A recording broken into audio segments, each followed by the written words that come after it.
Welcome to Mintel's Little Conversation, real conversations with actionable insights into what consumers want and why. I'm your host, Andrew Davidson, based in New York. Advertising spend for this year's Summer Olympic Games in Paris has reportedly reached new heights. NBC has held the broadcasting rights to the Olympics in the US since 1988, and the company recently announced that it was on track to achieve a new ad sales Olympic record. Why? Well, it's the first Olympic Games since the pandemic to allow all spectators back. And even more importantly for US advertisers, it's the first Olympics in many years to be in a time zone that's favorable to a US audience. The last three Olympics were in Asia. So in today's episode, we are going to break down 4 things that marketers need to know about Paris 2024. Joining me to discuss this, I'm delighted to welcome to the pod Mintel's consumer trends expert, Diana Kelter, and Comperemedia's omnichannel marketing expert, Bella Broccolo. Welcome to the pod. Hello. Glad to be here. Hi there. Really excited to be here today. Well, great to have you. Where are you both today? I am coming at you from Austin, Texas. And I'm in Chicago. Excellent. Well, okay. Well, before we discuss 4 things marketers need to know, let's set the stage with some fast facts about this year's Olympics. More than 10,000 athletes and 200 nations will compete, and there are a number of notable firsts. First, this year's opening ceremony will be held on the River Seine, which runs through Paris. That's going to be a real spectacle if you think about opening ceremonies. Typical opening ceremonies, of course, are held in stadiums, so they're going to have all of these athletes floating down the river. So that should be a real sight to behold. Next up, Paris 2024 is committed to reducing the Games' carbon footprint by half compared to previous editions of the Olympics. So that's massive. As a result of that, most of the venues are repurposed. They've been very thoughtful about sustainability and regenerating local communities. So lots of sort of innovation around that. This will be the first Olympics to feature breakdancing or breaking. So that should be interesting. Yeah, I'm going to spend some time talking about that, or just the inclusive Olympics. Yeah. Every event will be available on NBC streaming platform Peacock. So that's a first. 329 events across 32 sports. And the last one for you is NBC has developed an AI version of announcer Al Michaels' voice for Olympic recaps. So you can, using AI, you can customize your recaps to your favorite sport, your favorite team, etc. So lots to look forward to. What are you most looking forward to at this year's Olympics? Well, I'll say I always look forward to the various water-based events, you could say. I love the swimming. I think the diving is always so cool to watch, especially the synchronized diving. So I always enjoy that event. Definitely. Yeah, I'm with you, Diana. Some of those sports you don't follow all the time, like you said, the swimming, the diving, but they're so fun. And when everyone else is watching them too, it's really fun to be a part of.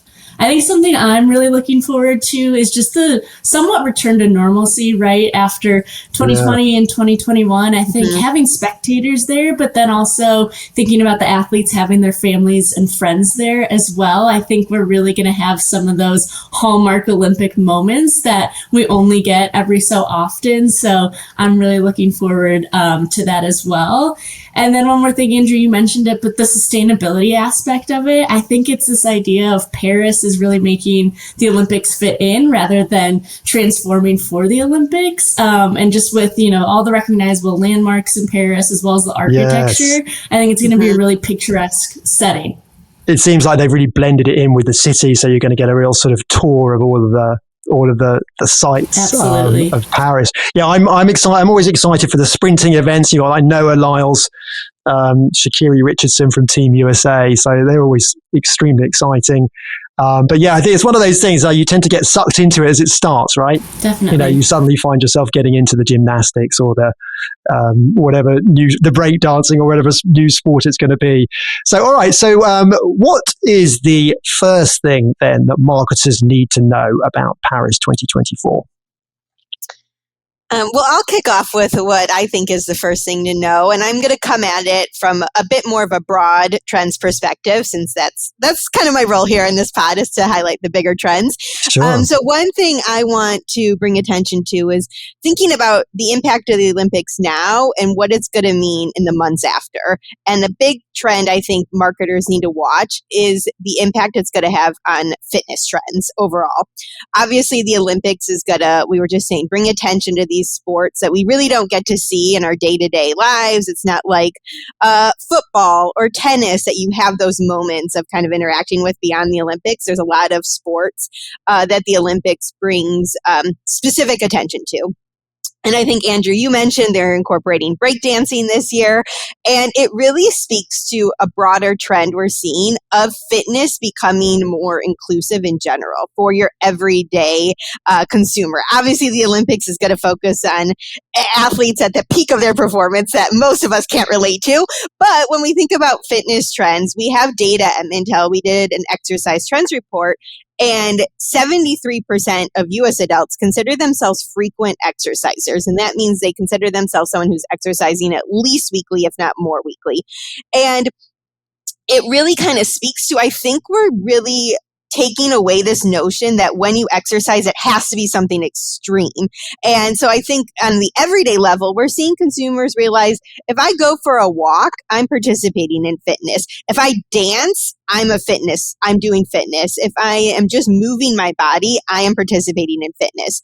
So while the Olympics is going to bring attention to it on an extreme level, we know that always trickles down into how the everyday consumer feels about activity. And so I think marketers really need to pay attention to where the world of fitness is going, and that people want to be part of this conversation. They want to have products that cater to whatever kind of activity they participate in. If it's breakdancing, I think then we're going to see more marketers cater to dancing being part of the sports world. And so I think there's just a lot of opportunity for brands to really pay attention to what happens post-Olympics when it comes to the everyday consumer and the activities they want to be part of. I think several of us might have seen in the Wall Street Journal a couple weeks back about how Nike kind of missed the running boom among consumers, and how more consumers are really joining running clubs and being part of running activities. Here in Austin, huge running community. I did a global running day event, and there was 500 plus people who showed up here in Austin just to participate in this event. So it really can show how you don't have to be an extreme athlete to participate.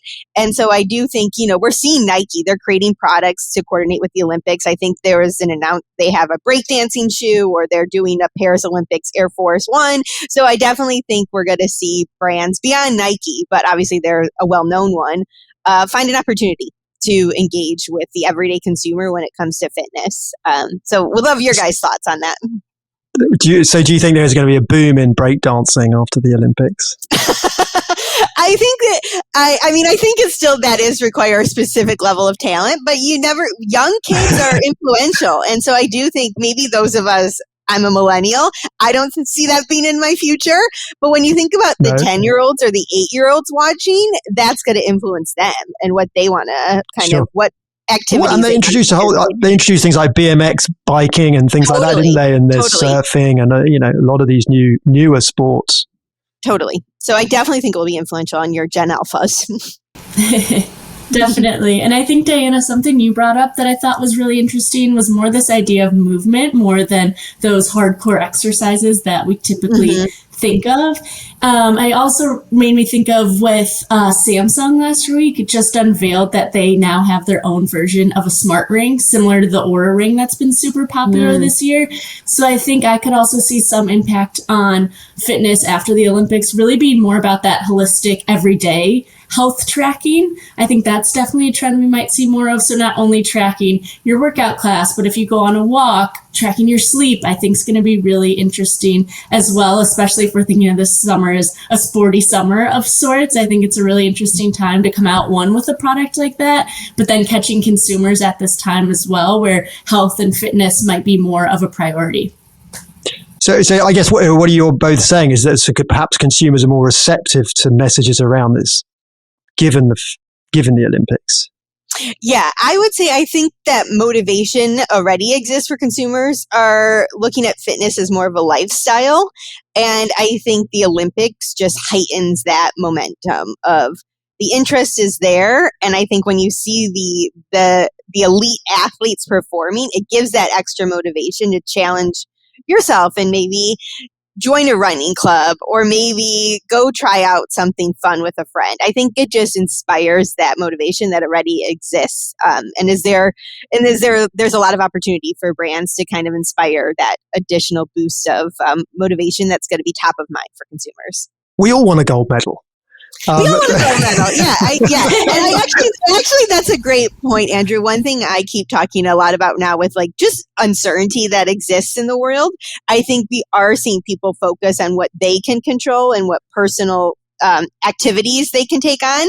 And so I think there is a little bit of optimism that comes from I can take on a workout and commit to that. So I do think it's also the controllables that people want to take on of where they can find optimism. Yeah. All right. Well, let's go on to our second thing that marketers need to know about Paris 2024. Yes, and I think it's all about what's happening so far and how it might play out in the next few weeks. And before even thinking about Paris in 2024, I went ahead and looked back at what we saw for the 2020-2021 Tokyo Games. And what I noticed when looking at that marketing data, there was a big push on paid social channels to promote coverage of the Olympic Games. So I particularly looked at the telecom space, so think streamers or telecom providers. And what I noticed was in 2021, in the last few weeks of June, as well as the early weeks of July, brands that either had the broadcasting rights, so a Peacock, for example, or brands with a live TV option like Hulu, really amped up their promotions to, one, either encourage current subscribers to watch the trials as well as the actual games, or really add that sense of urgency of, hey, the Olympics are coming, sign up now so you can start watching events right from the opening ceremony.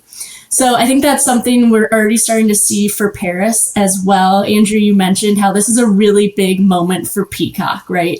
So it's not surprising that I've seen really starting end of May, but really amping up in June and the last few weeks, Peacock's had a lot of volumes over email as well as paid social, again, targeting both current subscribers and really pushing for those new signups. One thing I did notice that I thought was really interesting from Peacock, they're heavily promoting their app, as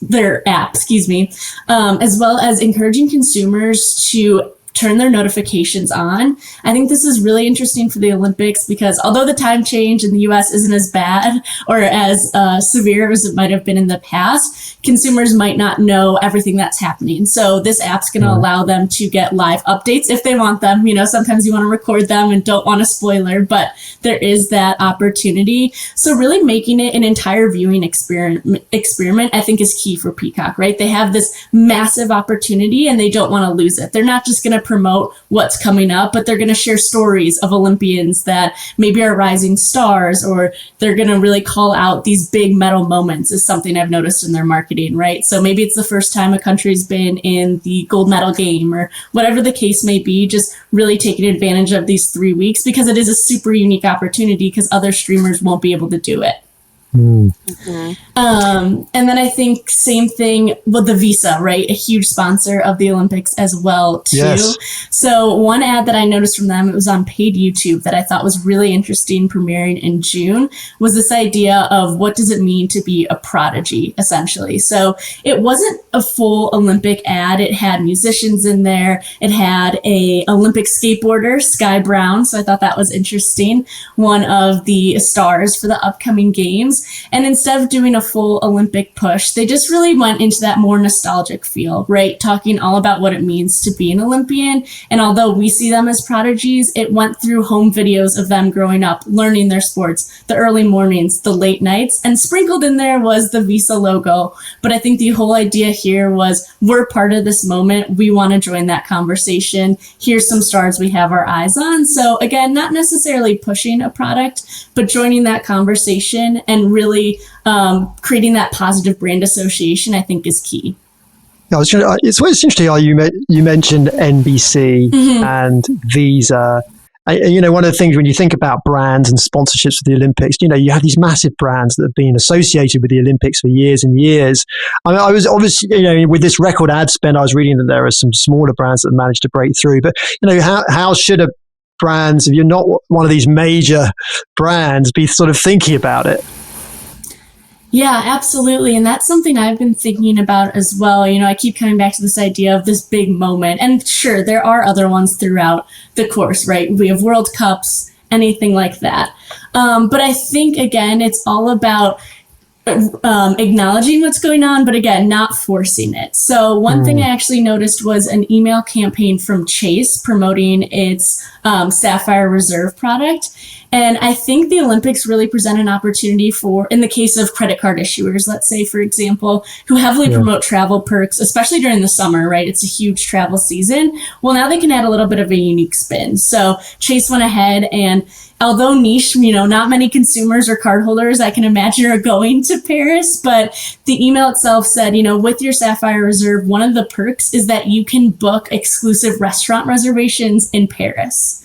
So again, I don't think it's applicable to a lot of the recipients probably who received that email, but in a way, I think it is aspirational, right? So it's conveying that if you're a cardholder, this is the kind of perks you can look forward to. So maybe it's not your time to go to the Olympics right now, getting to Paris, I'm sure, is a very pricey endeavor at the moment, but it's all being a part of that community, right? One day, maybe it will be your time. Or when you do make a trip, maybe you're not going to the Olympics, but these are the types of luxury premium benefits you get just by being a cardholder. Yeah. Mm-hmm. I'll also say from brands that aren't major sponsors but want to have part of the conversation, I know J. Crew did a limited edition USA swimming collection, and it was really based in heritage and nostalgia, focusing on a lot of 90s swim trends. So it was a way of kind of allowing people to feel like they're part of the excitement, even though J. Crew isn't obviously a full sponsor like the examples that Bella highlighted. I also would be curious to get your thoughts as you talked about Peacock. I remember back in the fall for U.S. football, Peacock did that event of doing the Chiefs-Dolphins game that you had to watch it on Peacock. Do you think people who subscribe to Peacock for that have sustained, and now Peacock kind of has that audience, that boost from that? Or did you see a boost from that? Was that kind of an early preview to maybe some people who signed up then and then they still have that attention? Yeah, that's a really interesting way to think about it. I think the trouble with streaming services and something that we see is when we think about, especially in the telecom space, when you have your internet providers or your mobile providers, switching is often much more of a headache, right? You have to make phone calls probably. You might have to have someone come to your house and set up your internet. But with streaming platforms, normally you can unsubscribe from an email link, or you can go into your account and just cancel it. So I think having that football coverage, while that was a big push in the fall months for them to get subscribers, I wouldn't be surprised if many after that, if they didn't see anything else of value to them on the platform, left. However, I think with the timing of the Olympics, it really could be an opportunity for Peacock. Maybe they're getting people in for the Olympics, and then really at the conclusion of the games, we'll almost be in football season, right? So I wouldn't be surprised if we saw a push like that in mid-September, really catching those consumers, I'm just joining for the games. Once that payment cycle's gone, I'm also going to leave the platform. But, oh, wait, I remember they did that last year. Maybe I should stick around. So really a key way you brought up to really extend the longevity of being a subscriber for those sports perks. Yep, great point. It's interesting that they're using the Olympics Peacock to jack up the price, right? I would just, literally, they've gone up to Peacock Premium's gone up to $7.99. That was up $2, and then Peacock Premium Plus up to $13.99. That also from July. Yes. So clearly making the most of the moment, as we're saying here. They got to make that investment back somehow, right? Yes. Well, yes. All right. Okay, great. So let's move to our third thing that marketers need to know about Paris 2024. All right. So I think the other thing that marketers should be keeping an eye on is this merger we're seeing of pop culture and sports. So I think this is happening even beyond the Olympics moment. I mean, we see it. I just mentioned the Chiefs game. Obviously, we know with Taylor Swift and Travis Kelce, that's brought a big merger of pop culture and sports. Simone Biles is married to John Owens, who's a football player. So we've been here. We kind of have a more intimate look into these people's personal lives. They're influencers in their own right. I mean, Bella, you mentioned there's going to be a Netflix documentary on Simone Biles coming out. So I just think with the world we live in being social and digital, there is such a desire to just understand these athletes and feel connected to these athletes and how that kind of merges with the trends we do see in pop culture. I think just recently here in the US, there was the ESPYs, and that felt like kind of a pop culture moment. It wasn't just about sports. It talked about music. It talked about culture. It just is really, I think, something that when you think about the Gen Zs and you think about even millennials watching, they aren't just watching for the sports. They're watching because they do feel a deeper relationship to these athletes, and it trickles into all these other aspects that they're following in their lives from that pop culture perspective. So what do you think, Bella? Do you think this is something to watch for marketers? Definitely, yes. I loved all the examples you brought up. I think especially with the role of social media, right? We have these, it seems at least, much more of a closer connection between consumers and these athletes, these pop culture phenomenons that we see. So I definitely think there's a lot more eyes on these stars and a lot more feelings of knowing who they are or assumptions that you do as well. Yeah, you made me think. I saw, I know we were talking about Visa, but Visa has been, I think they partnered with some artists in Paris to do street art. And, talking about what you were talking about earlier, Bella, they're using the Team USA combined with the street art, which they're turning into ads on, on the metro and all this stuff. So there's some element of that as well, sort of, I guess, which is sort of connected to what you're saying here. I think for marketers, I think we are seeing this trend of how really any product is a sense of self-expression. I think we're seeing food and drink become portals for self-expression. We're seeing music, I think, is a huge opportunity, actually, when thinking about the Olympics, about what music really is from a point of how that really can be a way people express themselves, because we have data at Mintel. When you look at teens, Gen Z teens, so those 14 to 17, music is the number one way they feel like they express themselves to others. It was just slightly above clothing. So I think when you think about athletes, there's this connection to what music are they listening to? Singers are part of it. So I just think it's about, as a marketer, understanding how all these things combine to be a sense of influence for especially those younger audiences who are watching. Okay, great point. All right, so the fourth thing that marketers need to know about Paris 2024. Yes, and Diana teed this one up perfectly for me, ending on the Gen Z audiences. I think something that's going to be really important in 2024, more than in past games, is the role of TikTok. And I think that's multifaceted. I think you can look at it from the athlete's perspective, the consumer perspective, as well as the brand perspective. So similar to what Diana was saying, I think athletes are really giving consumers a look into their day-to-day lives, training for these games via their personal TikTok accounts, which is really interesting. So I've seen examples of when the Olympic trials were happening just a few weeks ago. You saw these young athletes really documenting not only their training process, but getting ready for the big event, right? That's a huge trend on TikTok, these get ready with me videos. And to see it from someone who's competing to go to the Olympics is kind of crazy when you think about it, right? You could have one video of someone who lives in the same city of you showing themselves getting ready for work. And then you scroll one down and it's, Simone Biles before she does her new floor routine. Really crazy. But amazing. I think that's what TikTok is. It's really breaking down those barriers and giving the athletes, this is how I want to be perceived. I want to make my own fan base who's going to follow me throughout my journey. So I think that's one really important aspect of it. And then in that same vein, I think brands are aware of that as well. So whether it's working with an athlete or really just picking up on who's building that following on TikTok, who are, especially Gen Z audiences, really drawn to, and they're going to have their eyes on. Maybe they can think of that for potential sponsorship opportunities down the road. I just think, again, it's this level of transparency that you get to consumers based on what they're doing on TikTok. And then one more point here, I think with the role of brands, again, we can kind of come back to this idea of if you're not a sponsor of the Olympics, you don't want to do a full campaign of it all.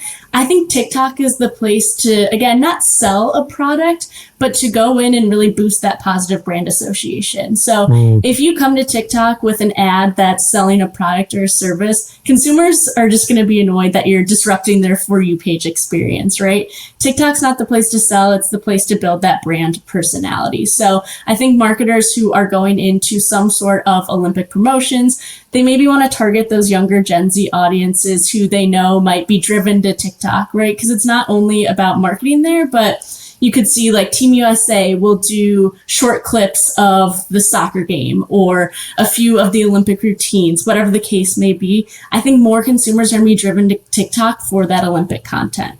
So all that to say, brands can meet that bigger viewership there with some sort of fun personality-based promotion and really meet those younger consumers where they are. Yeah, that's you're absolutely right, because it's like, if you might be a major sponsor and you have the I guess luxury of being able to sort of help provide additional access to the games, but like millions of people are watching, and so you can also, if you're not one of those major sponsors, like you say, sort of be part of that journey of the fan experience, with offering relevant promotions along the way. Definitely. And I think one brand to watch on TikTok this coming games is actually going to be Team USA. So I'm not sure if they've done something like this in the past on another paid social channel, but right now, especially during the trials, I want to say it was the women's water polo team. I'm not quite sure who it was, but they had a short series on TikTok where they went to one of Taylor Swift's Eras concerts, I believe it was, and they made the friendship bracelet. So really a big pop culture moment like Diana was talking about. But again, I think it's all about breaking down those barriers of humanizing these athletes, these big stars. And I think it's interesting that Team USA is like, we know where a lot of people are watching. We're going to amp up viewership by meeting these people on TikTok. Yeah, I'm glad you brought up TikTok, Bella. And I do think this creates a nice bridge between the point I made of paying attention to pop culture and being aware of TikTok. And I think the thread between those two is how quick things move in general, even not during the Olympics. In general, pop culture just moves so fast now because it only takes a second for something to just pick up speed on TikTok and suddenly it's viral. But so I think for marketers, just being aware that an athlete who maybe is not very well known now could instantly become a sensation from one viral moment that happens during the Olympics, and it would just be quicker than maybe we're used to from past Olympics. So I think just being aware that we're going to leave this Olympics probably with new athletes who are influencers, new athletes people are following, because there's always viral moments during the Olympics that just connect us. And so I think marketers just need to be prepared for how quick it's going to happen. Yeah, I was going to say, because it's quite a nice alignment, really, isn't it? Because, so obviously everybody's heard of Simone Biles, but there are many athletes that, don't have a high, public profile. So it's in their interest too, of course, to participate in these brand ambassador programs. Right. Yeah, especially if there's that emotional moment that happens that just people get excited about, and like it just will pull at your heartstrings. Then obviously they're just going to have that audience and that captive moment. Well, you can be sure we're all going to be talking about some new stars in the coming weeks. Definitely. Totally. Very exciting. All right. Well, after this conversation, I'm getting really excited about the Olympics now. So yes, along with the World Cup, of course, the Olympics is the biggest sporting event in the world. As we've talked about today, live events generally have seen a surge in marketing dollars as consumers seek experiences and the media landscape is fragmented. And of course, we talked a lot today about streaming, which now means you can watch effectively anywhere. So millions will be watching. we'll be watching, and it'll be interesting to see what happens. So thank you, Diana. Thank you, Bella. Thank you, everyone, for listening. Head over to Mintel's LinkedIn and Instagram and let us know what you think. We'd love to hear your thoughts. If you want to know more about Mintel, visit mintel.com and sign up to become a member of the free Mintel Spotlight community. Make sure you never miss an episode by subscribing on Apple Podcasts, Spotify, or wherever you get your podcasts. Goodbye for now. We'll catch you next time for a new episode of Little Conversation.